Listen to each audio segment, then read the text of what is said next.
ابراہیم نے کبھی یہ نہیں کہا اے اللہ آخر مجھے قربانی کیوں کرنی ہے، اے اللہ آخر مجھے یہ کام کیوں کرنا ہے،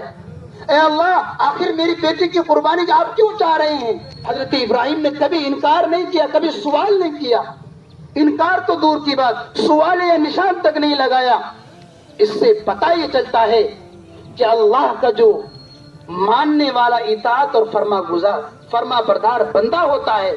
اللہ کا جب جو حکم ملتا ہے اس کو کرنے کے لیے وہ تیار ہو جائے، اس میں کسی بھی طرح کا کوئی سوال یا نشان کوئی ٹپنی نہ کرے۔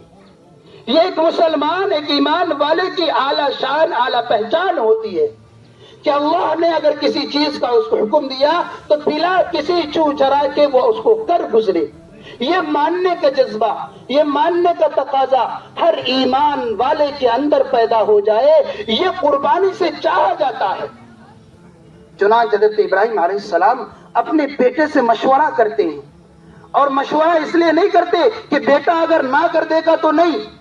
بلکہ اپنے بیٹے کی منشا اور دل کی بات کو جاننا چاہتے ہیں کہ یہ جو بیٹا اللہ نے مجھے دیا ہے یہ کیسا تربیت والا ہے،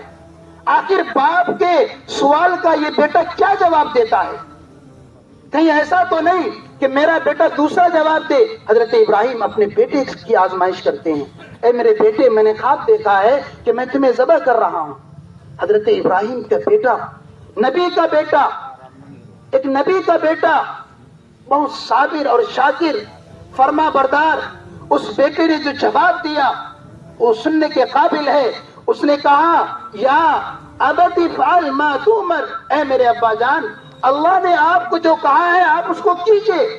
آپ میری پرواہ نہ کیجئے، میری جان کی پرواہ نہ کیجئے، میری لقے جگر ہونے کی پرواہ نہ کیجئے۔